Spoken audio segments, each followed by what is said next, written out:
Bonjour à toutes et à tous et merci d'être si nombreux connectés pour ce premier webinaire de la deuxième saison des webinaires organisés par le GEWACAF sur la préparation et la lutte contre les déversements d'hydrocarbures.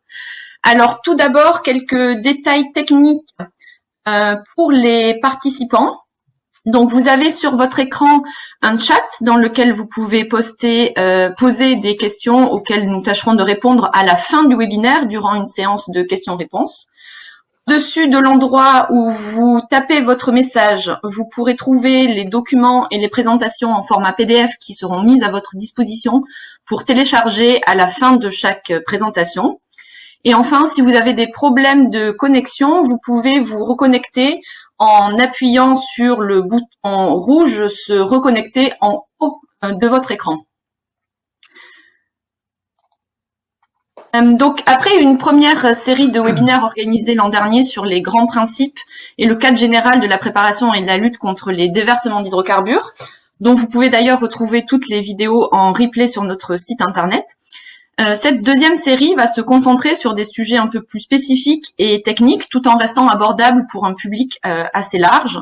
Le format est aussi un peu changé. Il s'agit de sessions d'1 heure et un petit peu plus interactif dans la mesure du possible, avec des questions qui seront posées tout au long du webinaire.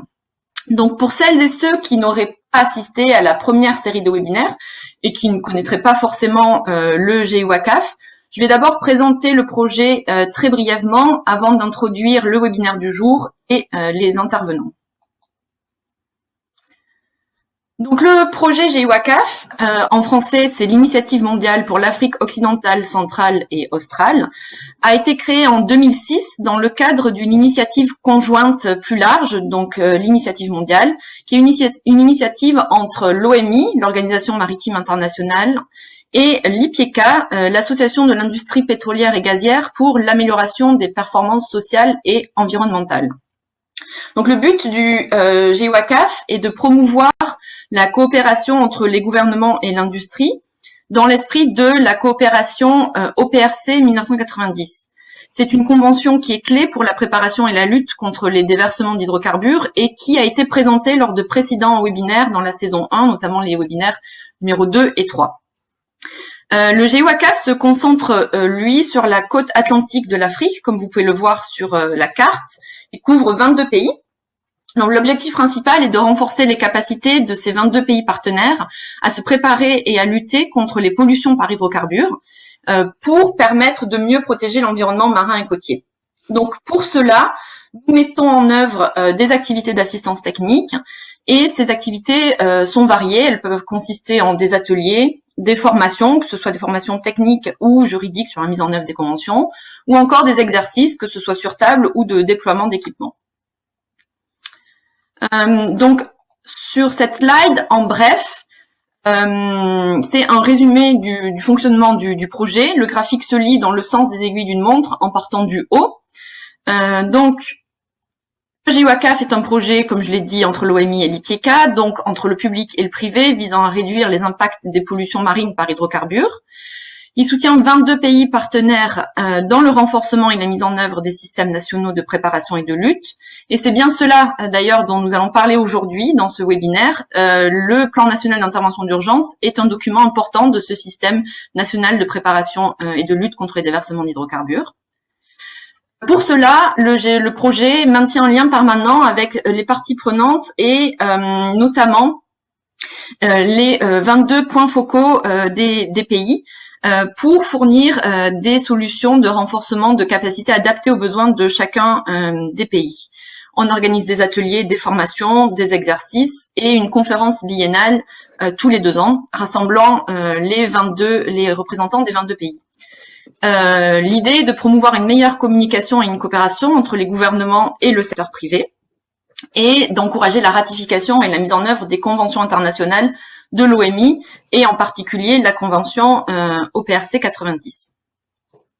Donc aujourd'hui, vous êtes ici connectés pour cette deuxième saison des webinaires du GEWACAF.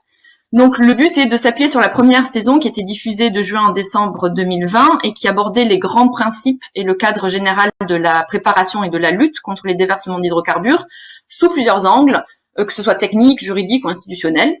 Et s'appuyant sur ça, cette nouvelle série de plusieurs webinaires couvrira des sujets plus spécifiques liés à la préparation et à la lutte en cas de déversement d'hydrocarbures, mais dont le but est de rester abordable pour un public aussi large.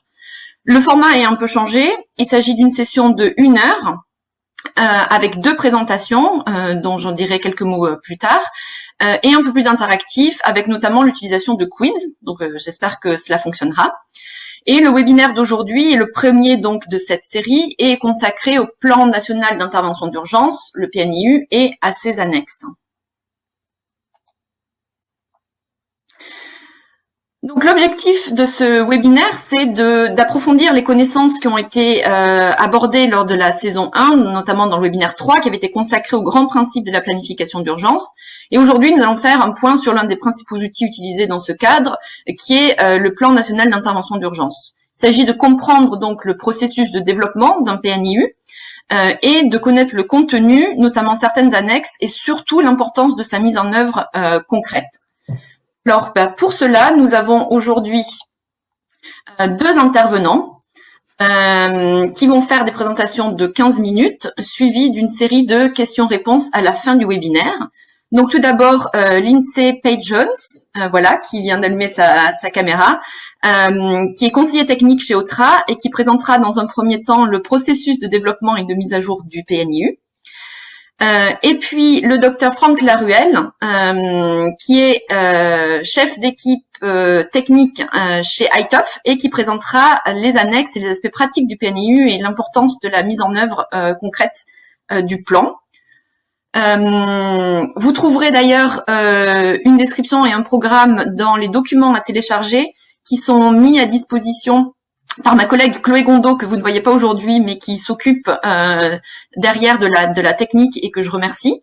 Et enfin, plus d'informations en général sur notre site internet, sur les activités du GIWACAF et sur les prochains webinaires qui sont publiés sur notre page LinkedIn et sur notre site internet. Mais sans plus tarder, je laisse la parole à Lindsay Page-Jones pour la première présentation. Lindsay, c'est à toi.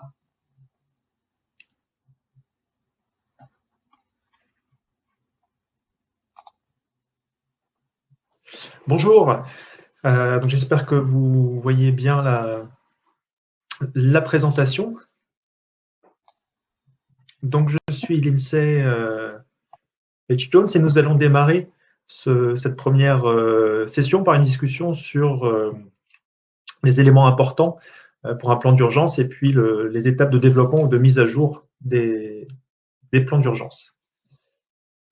Je fais partie d'un bureau d'études, OTRA, qui intervient dans le domaine de la préparation à la lutte, autant pour les autorités que pour le secteur privé, et aussi parfois en soutien lors de cas réels. Nous avons eu l'opportunité de participer à de nombreuses activités avec le projet GIWACAF et avons aussi travaillé avec l'industrie dans la région. Donc cette présentation a pour objectif de faire un point rapide sur les plans dans la région WACAF, de discuter du contenu attendu d'un plan et puis de faire un petit focus sur les aspects moyens et puis les aspects organisation de lutte et de présenter rapidement les différentes étapes pour développer ou mettre à jour un plan et un système national d'intervention. Donc à ce sujet, on fera bien la différence entre un système national d'intervention qui est la combinaison fonctionnelle en fait des différents réglementations, organisations, personnel, procédures, moyens, équipements, etc., qui peuvent être mobilisés pour intervenir, pour limiter les effets d'un déversement.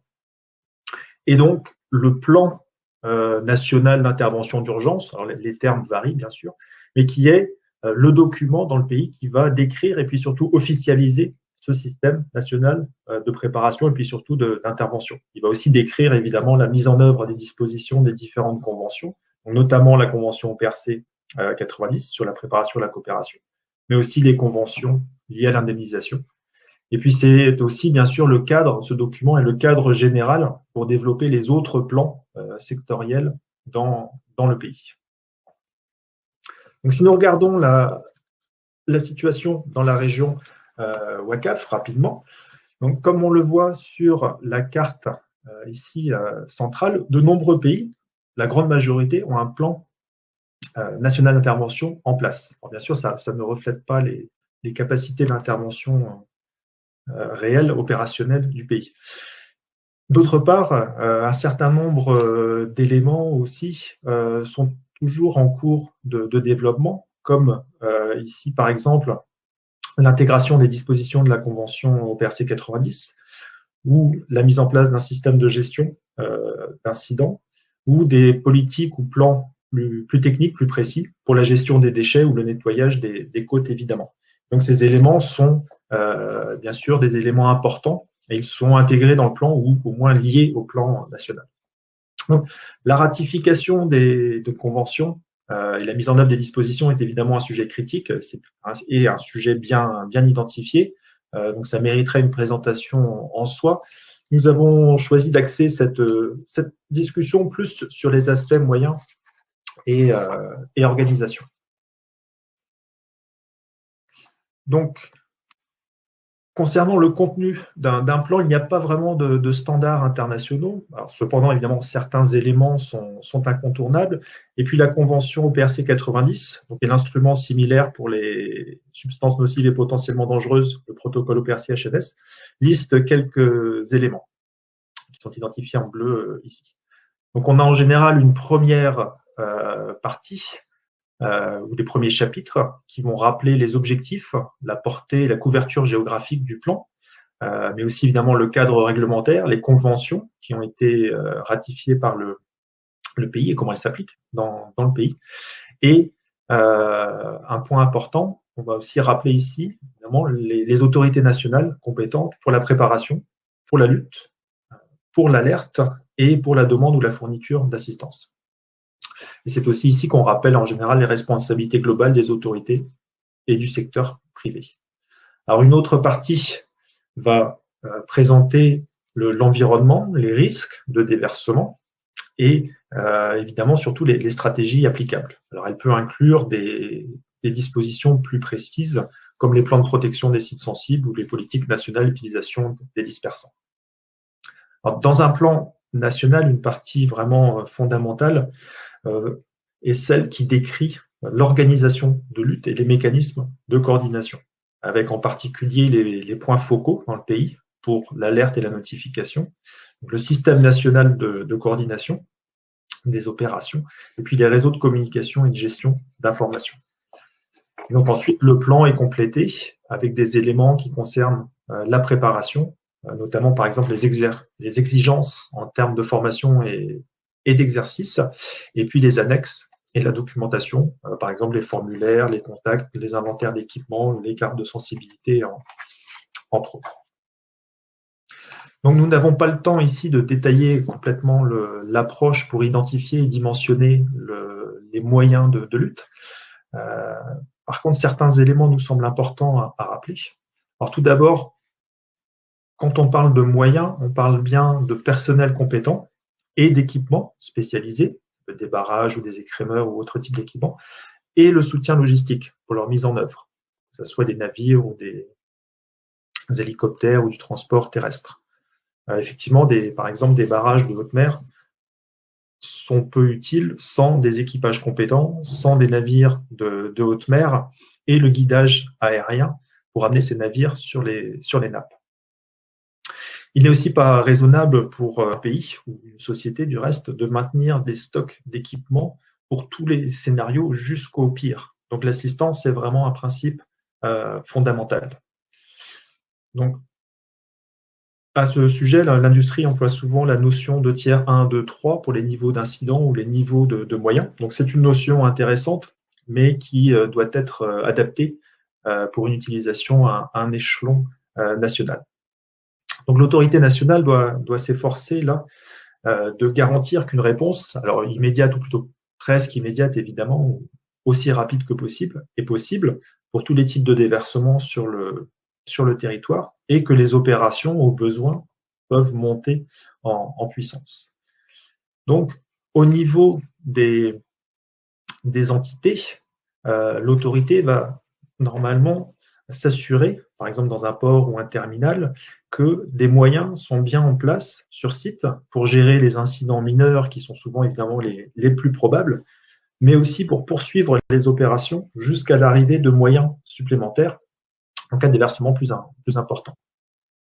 Et au niveau national, l'autorité, là, en général, va étudier les autres types d'interventions sur des sites plus éloignés ou des sites sensibles, par exemple, et identifier les moyens requis, et puis les problèmes, par exemple, d'accès ou de déploiement. C'est des notions et des idées plus pratiques liées à la mise en œuvre du plan qui seront développées dans la présentation suivante. Donc, l'autorité devrait normalement aussi dresser l'inventaire des moyens qui sont disponibles dans le pays et puis étudier leur complémentarité. Et évidemment, avoir des arrangements pour mobiliser l'assistance.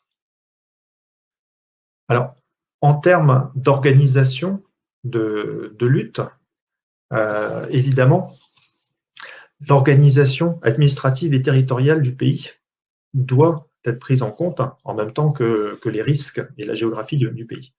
Donc, dans tous les pays, on a une organisation, par exemple, à plusieurs niveaux, par exemple les municipalités, puis les départements, puis les provinces, puis l'État, avec des autorités compétentes à chaque échelon. Donc, l'organisation nationale pour gérer les incidents doit évidemment être cohérente avec cette organisation administrative. Donc, un exemple permet d'illustrer ces différents échelons ici. Donc, en repartant plutôt du bas, on va avoir une autorité locale ici,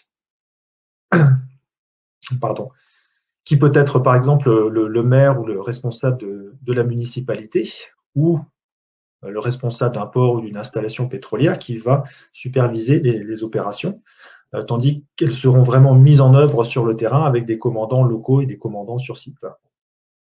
Pour des opérations plus complexes et plus étendues, en général, une autorité zonale va superviser l'intervention et gérer les aspects liés à la crise, comme par exemple la communication ou des interdictions d'accès à certains sites. Alors, ça peut être le préfet d'un département, par exemple, et il peut être aidé par un commandant zonal qui va, lui, vraiment diriger les opérations et coordonner l'assistance.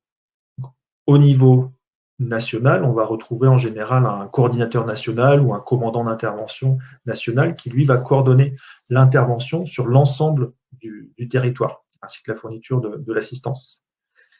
Et au-dessus, évidemment, on a un ministère compétent ou un comité interministériel qui va superviser l'intervention et gérer les différents aspects crise, tels que le déblocage de fonds, par exemple, ou la relation avec les pays proches.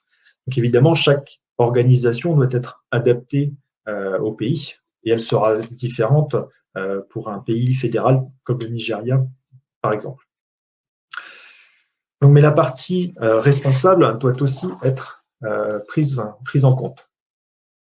Donc, le schéma suivant est aussi à titre d'exemple.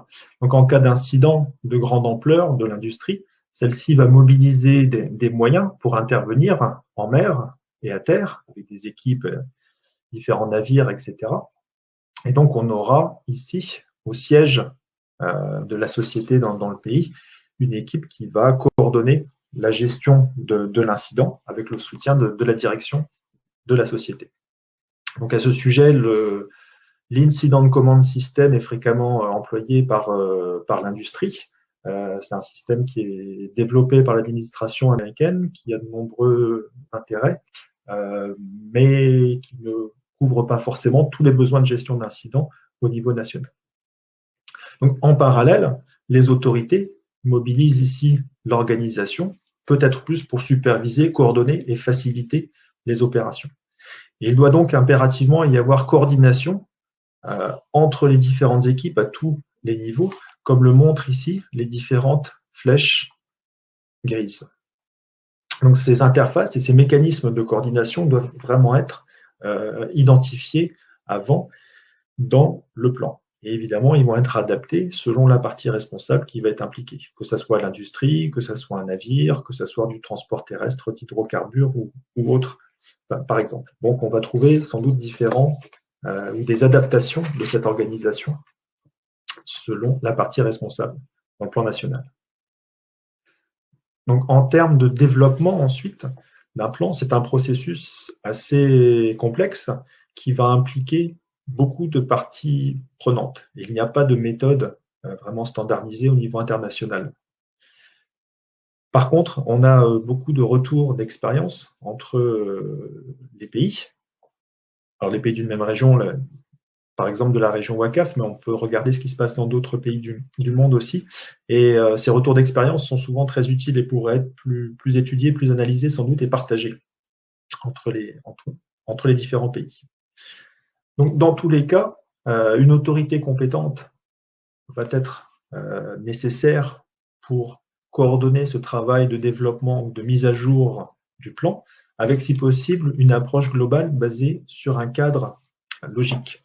Alors, un exemple est ici proposé en 3 étapes. D'abord, évidemment, l'évaluation et puis la révision du plan. Ensuite, la validation du plan, son entrée en vigueur officielle, et puis la réalisation d'un document cadre pour mettre en œuvre les dispositions du plan. Et évidemment, ensuite, la mise en œuvre à proprement parler des dispositions du plan. Donc, regardons quelques éléments et activités qui sont à considérer dans chacune de ces étapes. Donc, la première partie consiste vraiment dans d'abord la définition de la portée et de la couverture du système national d'intervention. Est-ce que le plan porte sur les hydrocarbures et HNS, par exemple? Est-ce que le plan prend en compte aussi toute la partie terrestre et les eaux intérieures? Ensuite, on doit avoir une évaluation ici du système en place et du plan national en place. Il y a déjà un document existant. Alors pour ça, il y a différents outils qui existent, soit comme ici, on peut fonctionner avec déjà en première approche une série de questions assez simples. Des outils plus évolués existent, comme l'outil RETOS. Donc le cadre réglementaire aussi, ensuite, doit être revu, mis à jour si besoin, selon les conventions qui ont été ratifiées. Puis les autorités compétentes vont être confirmées, et puis les différents scénarios possibles doivent être identifiés à ce stade. Donc ensuite, on a deux travaux qui sont menés en parallèle. Alors, je ne vais pas rentrer dans le détail ici, on en a déjà parlé un petit peu, et donc des éléments sont donnés là.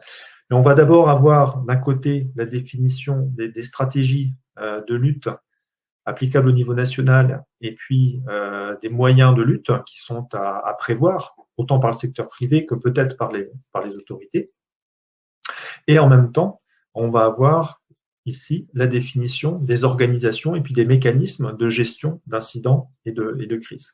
Bien sûr, évidemment, ces deux travaux ici sont liés.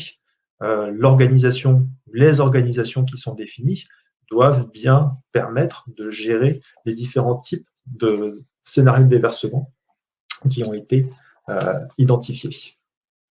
Alors, avec les résultats, pardon pour les petits gribouillis, des étapes précédentes, le plan va être mis à jour et ensuite consolidé, puis il peut être approuvé, par exemple, par un décret ou un autre instrument, et puis le personnel clé désigné officiellement, ce qui lui permet de bien prendre conscience de ses responsabilités. Alors ensuite, un document cadre devrait être développé pour identifier les différentes activités, les responsables et puis les budgets pour mettre en œuvre vraiment le système national de lutte selon les dispositions du plan revu. Donc l'encart bleu ici propose certaines composantes qui sont habituellement trouvées dans ces documents de cadre de mise en œuvre de plan, qui peuvent aussi servir à la recherche de financement auprès de bailleurs de fonds.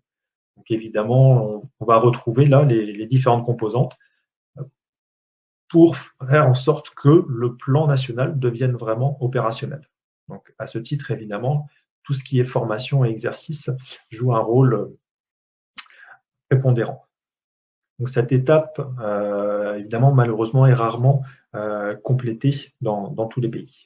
Donc ensuite, la mise en œuvre du plan peut vraiment démarrer. Elle dure en général plusieurs années, au moins 1 ou 2 ans, souvent 3 ans. Elle va être adaptée au fur et à mesure des activités. Et puis, ensuite, les années suivantes, elle va être suivie d'actions pour pérenniser le système de lutte national qui aura été mis en place et puis évidemment l'améliorer ou l'adapter selon les changements de risques et puis d'activités pétrolières, par exemple, ou de trafic maritime ou portuaire dans le pays. Alors, quelques mots pour terminer. Tout d'abord, il nous semble vraiment important que le processus de développement ou de mise à jour d'un plan national soit géré par les autorités, avec un soutien technique externe si besoin, évidemment. Mais ça permet aux autorités de vraiment prendre conscience des lacunes et des besoins, de s'impliquer dans la mise à jour du document du plan, donc au fur et à mesure de renforcer ses compétences et puis de bien ou de mieux s'approprier les dispositions du plan national. Donc, pour avoir un plan, mais surtout un système efficace, évidemment, les fondations légales du plan doivent être saines et solides dans la législation nationale, en lien, encore une fois, avec les conventions qui ont été ratifiées et puis l'organisation du pays. La structure de gestion d'incidents définie dans le plan doit être relativement flexible et pouvoir être adaptée selon la partie responsable et bien tenir compte de l'organisation administrative et territoriale du pays.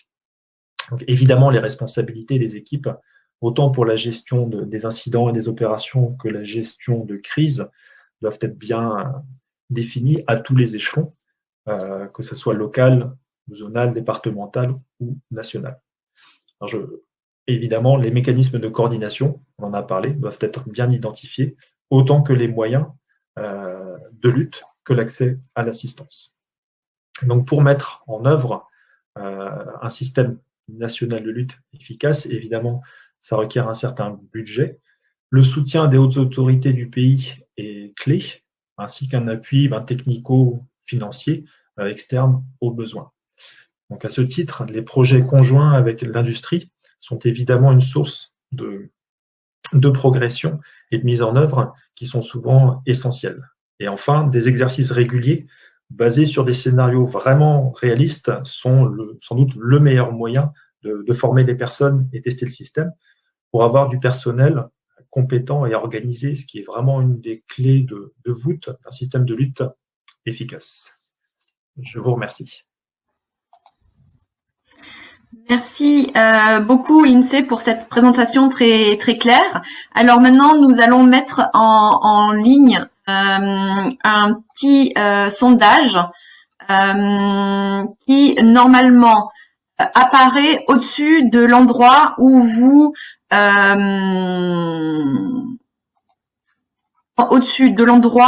pouvez écrire votre message dans le chat. Alors, je vous laisse peut-être une petite minute pour l'audience pour savoir si vous êtes familier ou non avec le document du PNIU dans votre pays.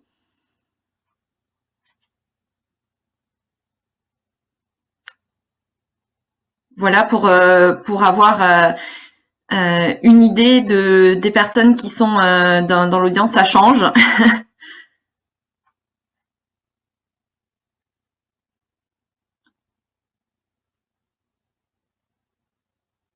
Alors cette question, peut-être que Lindsay, l'idée derrière, c'est de bien faire passer l'idée que le plan est un document essentiel dont les parties prenantes doivent avoir connaissance.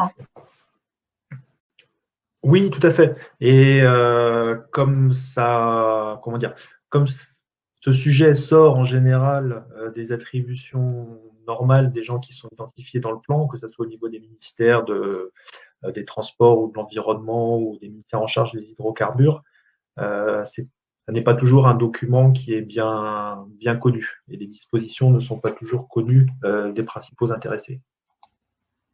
Très bien, merci beaucoup.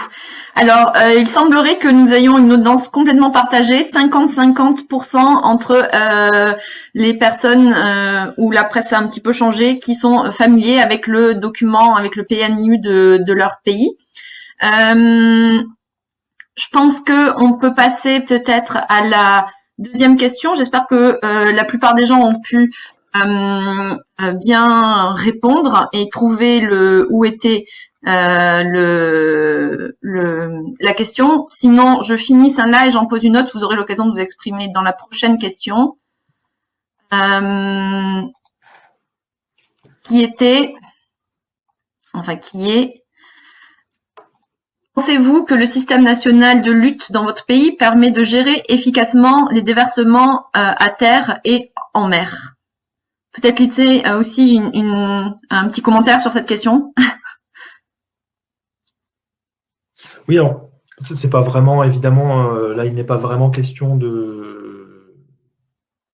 d'un jugement ou d'une évaluation du plan, mais l'important, peut-être par le biais de cette question, c'est de voir aussi si les parties prenantes identifiées dans le plan ont bien conscience de leurs responsabilités, de leur rôle en cas d'incident, et de voir aussi si indirectement elles pensent avoir l'autorité, les moyens suffisants pour mener à bien leur mission en cas d'incident, selon les différents types d'incidents.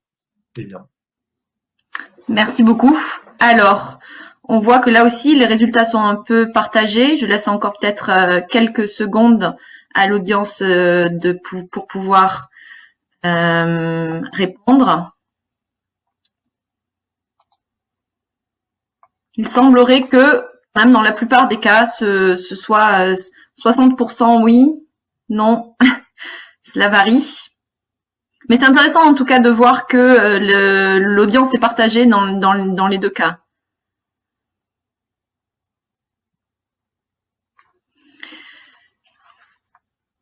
Je pense qu'on va en rester là entre donc 40% pour non et 55% pour oui. Il y aura encore une autre question à la fin de la présentation de Franck Laruelle. Donc on en finit là. Je finis la question. Et maintenant nous allons nous passer après cette première présentation.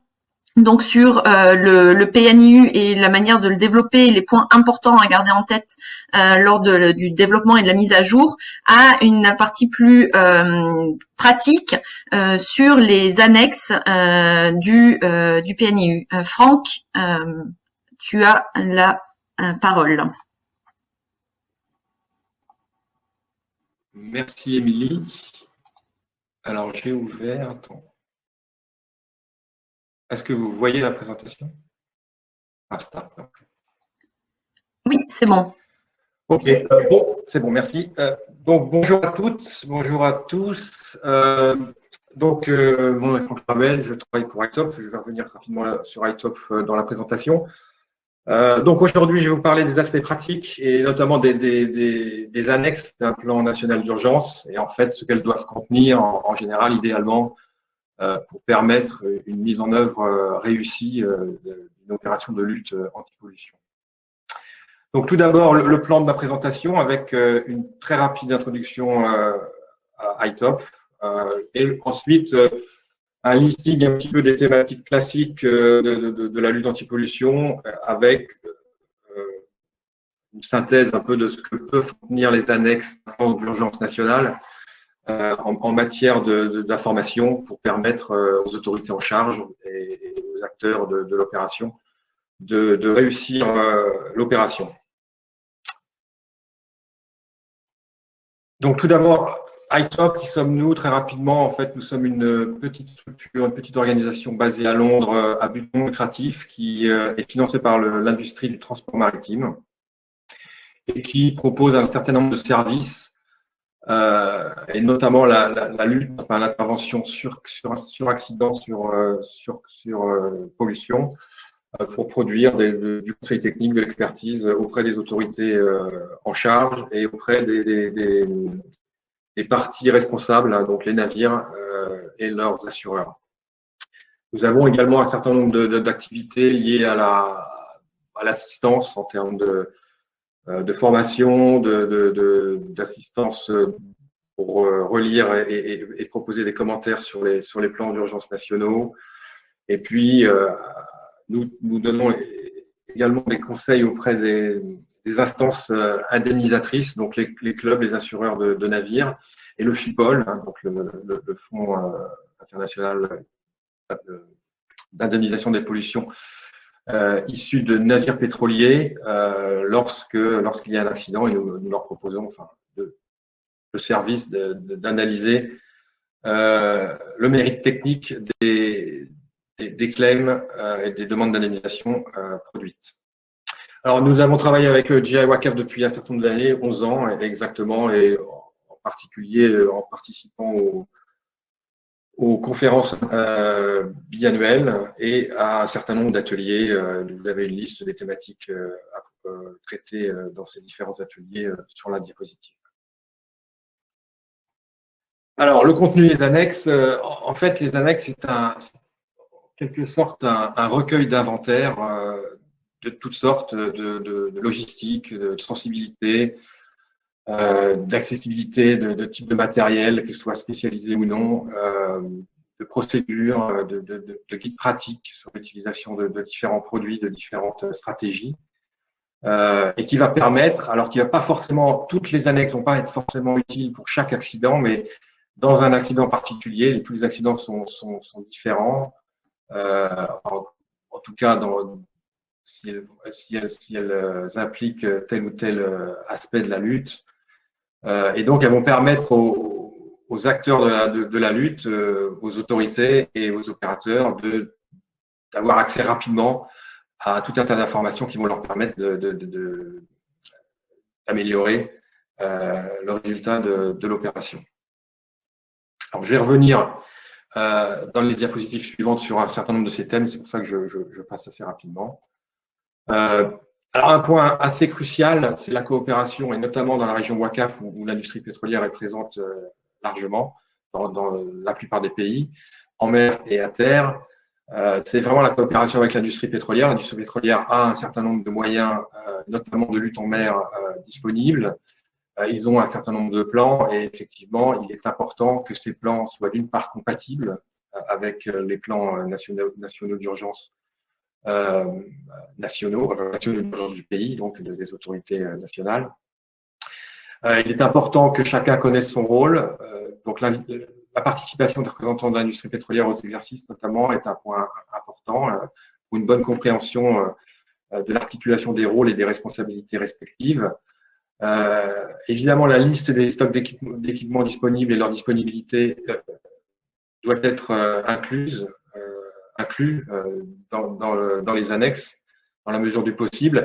Et un point extrêmement important, ce sont les modalités précises de mise à disposition des moyens de l'industrie. Puisque, à l'évidence, si l'industrie est responsable de la pollution, si la pollution est issue de leurs installations, ils vont prendre en charge assez rapidement les opérations, et l'indemnisation, etc., etc. Si par contre la pollution est issue d'un navire, par exemple, qui n'a rien à voir en termes de responsabilité avec l'industrie pétrolière, eh bien, il est important de pouvoir savoir dans quelle mesure les moyens de l'industrie pétrolière peuvent être mis en œuvre et utilisés alors que l'industrie pétrolière n'est pas responsable de l'accident, de la pollution. Donc, ce sont des choses à discuter et ces modalités, ces procédures doivent être intégrées au plan d'urgence, notamment dans les annexes. Et s'il y a des termes contractuels, c'est souvent le cas, et bien les avoir à disposition à la fin, donc dans les annexes du plan d'urgence, est un point important. Alors, l'expertise spécialisée, la première chose qu'on fait en général suite à une pollution en mer, d'hydrocarbures ou d'autres d'ailleurs, c'est d'évaluer, d'essayer de savoir où la pollution va se rendre, où elle va dériver. Et donc, les capacités de modélisation, de modélisation de dérive, de télédétection, etc. sont des points importants. Et il est important que dans les annexes du plan d'urgence nationale, il y ait une liste de personnes ressources ou d'organisations ressources ou de sites Internet, puisqu'un certain nombre de ces moyens sont disponibles gratuitement sur Internet, ou lorsque ces modélisations sont mises en œuvre par des agences météorologiques notamment, avoir des conventions avec ces agences et donc les termes des conventions en annexe du plan national d'urgence. Alors ça, évidemment, au niveau national, au niveau régional, donc au régional WACAF, donc international déjà dans la région WACAF, et voire international plus largement dans la mesure du possible. La cartographie de sensibilité, donc c'est un aspect essentiel de l'annexe d'un plan national d'urgence. Il est important de connaître son littoral et de savoir où sont les zones sensibles, quel type de zones sensibles économiques, environnementales, pêche, etc., etc. Connaître également les types de côtes, les types de substrats, puisque ça va avoir une influence importante sur les techniques de lutte envisageables. Et l'accessibilité, on passe plus dans l'opérationnel, mais vraiment ces cartographies, ces atlas, ils doivent permettre d'avoir une idée précise des sensibilités et du caractère opérationnel. Alors, on peut avoir deux jeux de cartes, ou alors des jeux de cartes qui superposent ce type d'informations. Bien entendu, ça permet également rapidement de donner des priorités, d'établir des priorités en termes de protection notamment, puisque les capacités de protection d'un pays sont rarement, pour ainsi dire jamais, ne permettent jamais de couvrir l'intégralité du littoral et les conditions en général météo-océaniques ne le permettent pas non plus. Donc c'est important que tous ces sites soient bien identifiés dans les cartographies de sensibilité et un certain nombre d'aspects opérationnels soient identifiés également. Alors un point important, les variabilités saisonnières de ces sensibilités, puisque il peut y avoir présence-absence de telle ou telle espèce si on parle de sensibilité environnementale ou de telle activité de pêche si on parle d'activité économique. Donc, ces sensibilités, elles vont être variables dans le temps, par saison, et donc l'atlas doit également prendre en compte ces aspects-là. Donc, je rentre un peu plus dans le détail dans l'accessibilité et dans les aspects opérationnels de ces cartographies et les annexes au PNU. Donc évidemment, l'accessibilité des littoraux est essentielle puisqu'elle va permettre de définir si on peut utiliser les moyens mécaniques notamment, donc l'importance des sédiments, l'encombrement par notamment des troncs d'arbres ou des billes de bois, comme c'est souvent le cas autour des estuaires dans le golfe de Guinée, ou d'autres, l'aspect sécurité hygiène pour le personnel, sont des aspects très importants, pratiques, qui doivent être enregistrés dans les annexes et précisés dans les annexes d'un plan d'urgence. Les types de côtes qui vont avoir, comme je l'ai dit, un effet clair sur les types de lutte, les techniques de lutte envisageables. Donc, qu'autre chose, avec un accès en général plutôt difficile, des soutiens mécaniques limités, avec des exceptions toutefois. Donc, en général, plutôt une collecte manuelle, les côtes sédimentaires, en général plus facile d'accès, mais pas forcément. Donc, c'est important d'avoir une connaissance de l'accessibilité, s'il y a des routes, s'il y a des passages pour les engins. Et puis, le cas idéal, le port, puisqu'ils sont construits pour ça, qui, eux, sont faciles d'accès par la mer et par la terre. Et en général, ont des moyens mécaniques déjà présents sur site. Alors, le cas particulier des mangroves, puisqu'elles sont largement présentes le long des côtes ouest-africaines. Donc, un habitat tropical, sédimentaire en général, mais pas seulement, parfois sur des substrats rocheux. Forte biodiversité, très productif, un lien direct avec la pêche notamment, et très sensible, très compliqué d'accès, etc., etc. Et donc, tous ces aspects de lutte en mangrove doivent être clairement établis, les limitations notamment, ce qui est autorisé, ce qui est interdit, l'accessibilité, tout ça doit être bien stipulé dans les annexes du plan pour permettre une intervention le plus rapide possible, mais également le plus douce possible, qui va éviter des dégâts supplémentaires, hein, puisque les opérations de nettoyage et même manuelles, hein, peuvent entraîner, dans les mangroves, peuvent entraîner des dommages qui vont s'additionner aux dommages liés à la pollution initiale.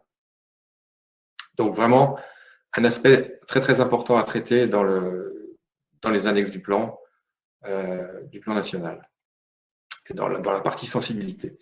Sensibilité économique, donc par exemple la pêche, bon, la pêche c'est important à peu près partout dans le monde, mais en particulier sur les côtes africaines dans la région Ouakaf, avec des pêches plus industrielles et des pêches plus traditionnelles, plus artisanales, source de revenus pour les populations riveraines. Donc ces zones de pêche, elles peuvent être évidemment touchées par le pétrole, elles peuvent aussi être touchées par les techniques de lutte employées, par les stratégies, notamment la dispersion. Et puis elles vont impliquer un suivi, puisque s'il y a contamination, il peut y avoir fermeture des pêches, de la vente, il va falloir réouverture à un certain moment.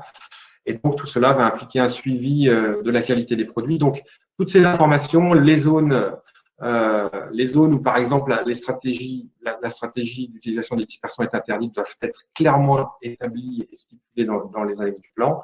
De la même manière, les procédures de clôture de la pêche et de réouverture des pêcheries, ainsi que les procédures de suivi, de monitoring de la qualité organoleptique des produits et de contamination des produits doivent être également stipulés dans les annexes du plan avec un plan, le type d'éléments que vous allez rechercher, contaminants, etc., les HAP, etc., etc. Donc, tous ces aspects-là impliquent une réflexion en amont de la pollution et une partie importante, une annexe particulière qui va détailler un petit peu toutes les procédures à mettre en œuvre en cas de pollution sur ces aspects, sur ces zones de pêche.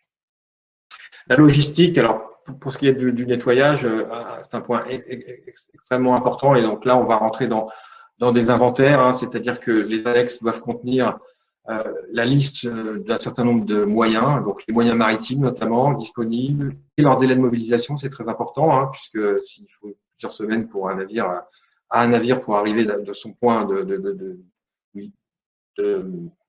mouillage ou de son port d'attache à la zone contaminée, évidemment, ça va avoir une application sur la réussite de l'opération.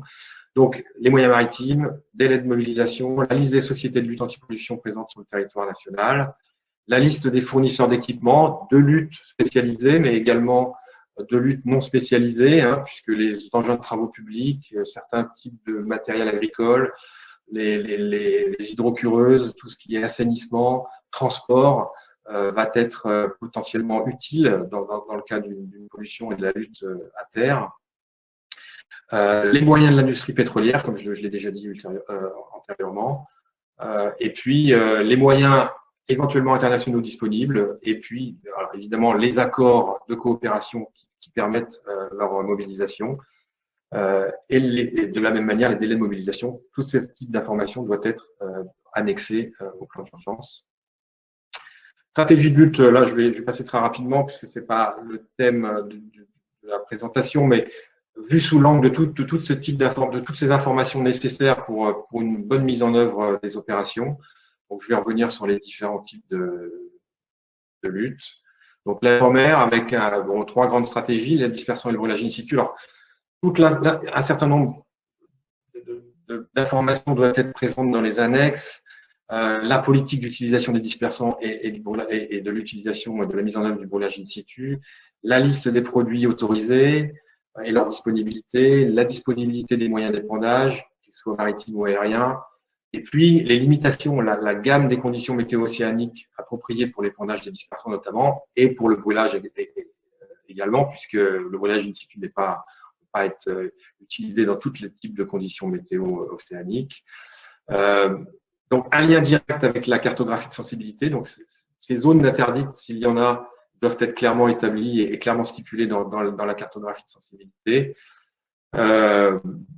Et donc, comme j'ai dit, vraiment un point très important, ce sont les limites de mise en œuvre, hein, qui doivent être des techniques et des stratégies qui doivent être très très clairement stipulées dans les annexes, puisque non seulement si on utilise une stratégie qui ne fonctionne pas due aux conditions météo, par exemple, eh bien, c'est inutile, et également, ça peut entraîner des dommages au matériel, et donc le matériel ne peut plus être utilisé si jamais la météo se calme, par exemple, et qu'on puisse mettre en œuvre cette stratégie.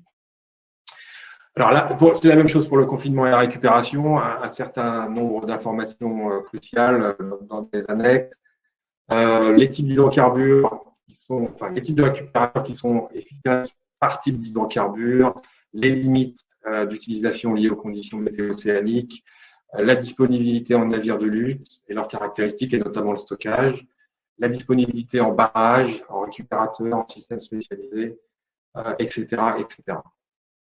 Et donc, encore ces limites d'utilisation, un point crucial. Protection du littoral, même chose. Où sont les moyens? Où sont-ils stockés? Délai de mobilisation. Et alors, le point très important, ce sont les plans de pause en amont de l'accident, d'avoir testé les plans de pause. Donc, tous les secteurs littoraux ne sont pas protégés.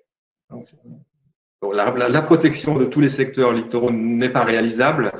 Donc, il faut choisir les sites qui sont potentiellement que l'on peut potentiellement protéger et tester. Donc, tester les plans de pause, et il faut que les plans de pause soient clairement stipulés également dans les annexes du plan, et évidemment tout le matériel nécessaire, la liste, et potentiellement les équipements disponibles à l'étranger, voire sous tutelle de l'industrie pétrolière. Lutte à terre, donc de la même manière, c'est le même principe. Donc là, les 5 grandes étapes, il faut savoir où est le matériel, qui va intervenir sur ces différentes grandes étapes. Je vais passer rapidement pour détailler un petit peu plus, notamment les techniques. Alors, il existe un certain nombre de matrices qui sont disponibles et qui permettent d'avoir une idée des différentes techniques de lutte qui sont en général utilisables sur quel type de substrat ou de côte. Et donc, avoir ce type de matrice indexée au plan est très utile. La gestion des déchets, un plan dans le plan, car en quelque sorte, avec toute la logistique que ça implique, les stockages primaires, la ségrégation des déchets, les procédures, les sociétés de transport, les sociétés de traitement, le cadre réglementaire qui sera sans doute traité plutôt dans la partie principale du plan, d'ailleurs, plutôt que dans les annexes. Donc voilà, même chose pour la gestion des déchets, un plan dans le plan avec tous ces inventaires de sociétés spécialisées et de sites de stockage et d'infrastructures présentes pour savoir exactement, dès que l'accident se produit, où vous allez pouvoir stocker vos déchets, où vous allez pouvoir les transporter et où vous allez pouvoir les traiter. Alors là, un plan de gestion de la faune sauvage également, c'est en général, idéalement, on considère que c'est important d'avoir un plan de gestion de la faune sauvage dans un plan d'urgence nationale. Alors, différentes stratégies existent. À minima, c'est la comptabilisation des cadavres et des animaux vivants pour faire une étude d'impact, en fait, de la pollution. Ensuite, il y a l'approche euthanasie qui va permettre de limiter les souffrances animales, qui est utilisée dans un certain nombre de juridictions.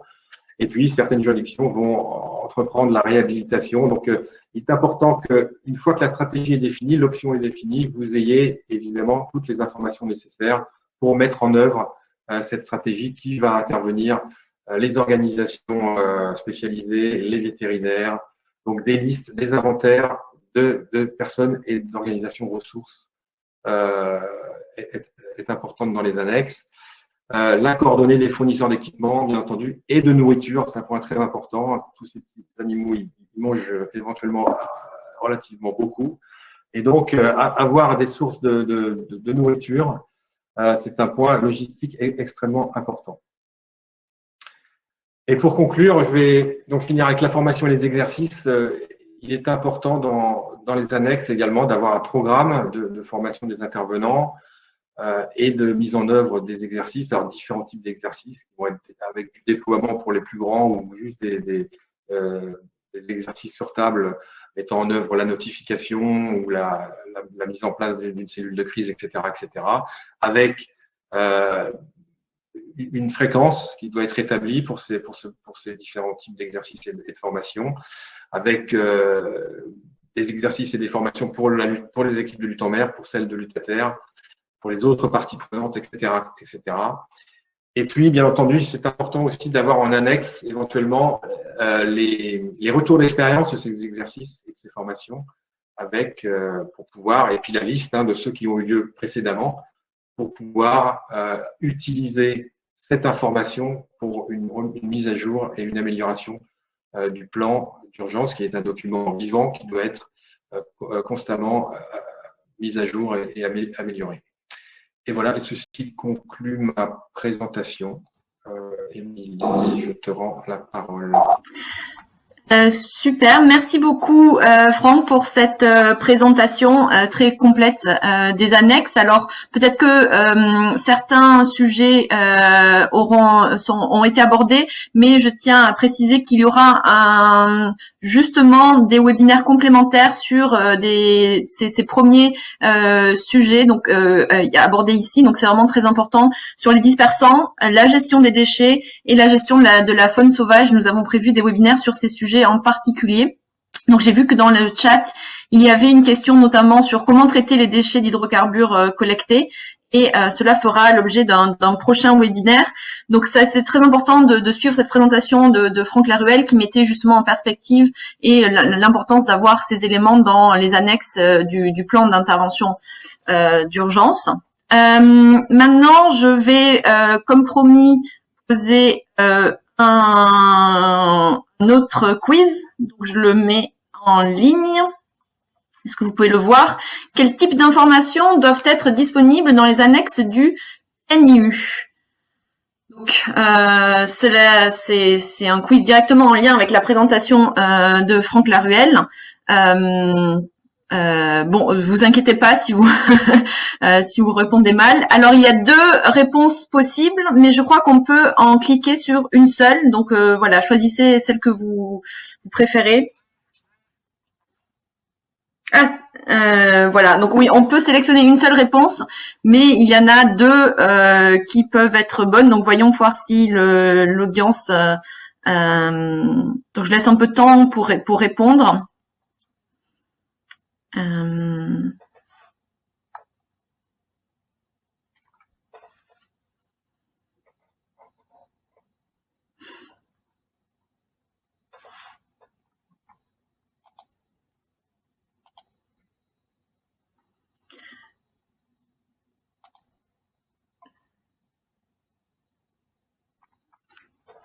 En fonction des réponses, je vais après ensuite laisser Franck commenter.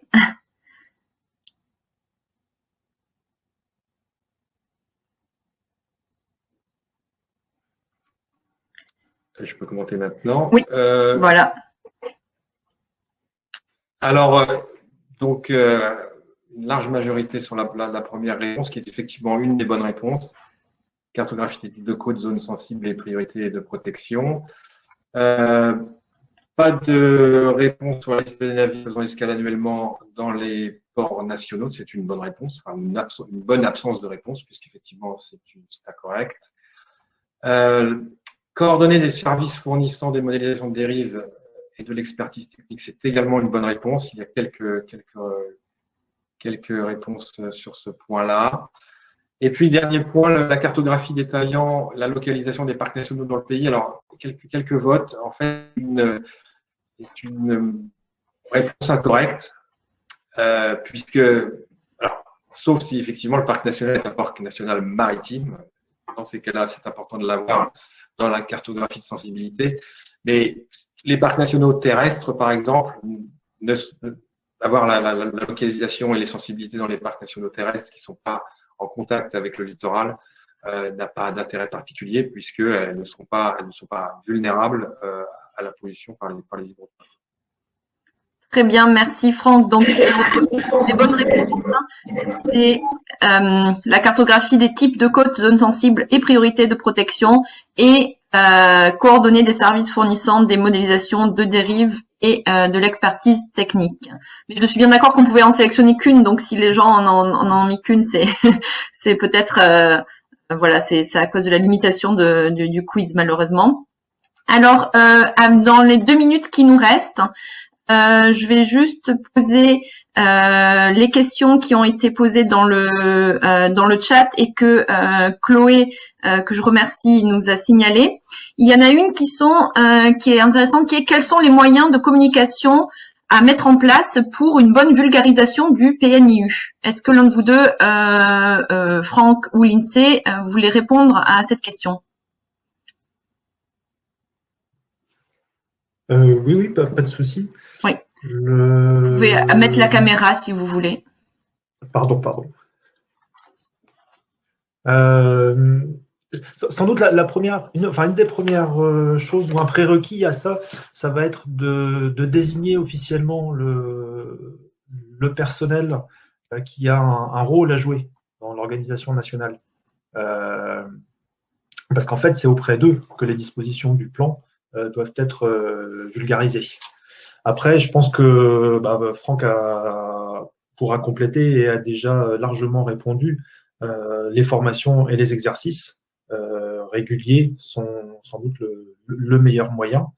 Et après, il y a des outils de communication, effectivement. Alors, ce qu'on est en train de faire là où les ateliers dans le pays sont peints, on a des sites internet aussi qui peuvent être utilisés par les pays pour diffuser le plan et puis diffuser toutes les annexes dont Franck a parlé. Et ce qui peut être une bonne pratique aussi, parce que c'est compliqué de se retrouver dans toute cette masse de documents, c'est d'avoir des petits livrets de synthèse qui présentent vraiment les dispositions clés du plan selon les différents intervenants et selon leurs responsabilités. Une sorte de version simplifiée et digérée du plan, orientée selon l'utilisateur. Très bien, merci Lindsay. Est-ce que Franck, tu veux compléter? Ah, je crois que tu es il faut mettre le micro. Oui. Juste pour je pense que Lindsay a bien répondu à la question, je n'ai pas grand-chose à ajouter. Juste dire qu'il y a certains pays qui le mettent en ligne, effectivement, leur plan d'urgence, donc il est visible par tous, accessible par tous. Donc, à minima, bien entendu, tous les services de l'État, tous les intervenants potentiels dans le pays doivent être au courant du plan et connaître leur rôle précisément, et connaître le rôle des gens avec qui ils vont interagir, bien entendu. Donc, une diffusion au sein des administrations, mais une diffusion plus large, c'est pas forcément mal non plus, parce que ça permet également de la transparence déjà, et puis aussi à d'autres acteurs qui ne sont pas forcément des acteurs de l'État de connaître les modalités de mise en œuvre. Très bien, merci beaucoup. Alors ensuite, il y avait une question à laquelle donc j'ai déjà rapidement répondu, qui était comment traiter les déchets d'hydrocarbures collectés. Donc il y aura un webinaire dédié, le prochain d'ailleurs. Donc on va passer rapidement sur cette question. Ensuite, une question qui était est-ce que c'est possible de programmer un webinaire sur le processus de planification d'un exercice, TTX ou FTX? Alors oui, on est preneur de toutes les. Si vous avez des idées ou des volontés de thèmes de webinaire, nous sommes preneurs et nous verrons ce que nous pouvons faire dans la limitation. Bien sûr, on peut pas faire 15 000 webinaires, mais nous sommes volontiers. Et d'ailleurs, il y aura un petit sondage à la fin pour les participants du webinaire pour savoir si vous avez des sujets que vous souhaitez aborder dans cette série de webinaires. Alors ensuite, une question, est-ce que c'est possible de nous partager un draft du PNIU? Donc là, je pense que la réponse est justement que c'est pas à nous de le faire, comme l'a dit Lindsay. Peut-être Lindsay, tu veux réagir sur cette question pour bien expliquer que c'est un plan national des autorités? Mais je pense que le site internet du projet GIWACAF partage déjà On partage des exemples de plans des autres pays dont les pays. autorités ont en effet voulu bien voulu le mettre en ligne. Voilà, donc et là, il y a déjà différents exemples de plans de pays francophones qui sont accessibles en ligne. Après, c'est vrai que ce serait peut-être intéressant de faire une sorte de retour d'expérience ou peut-être de contenu minimum attendu aujourd'hui pour un plan national. Mais là, ça déborde un peu de cette activité. Tout à fait. Eh bien, écoutez, merci beaucoup.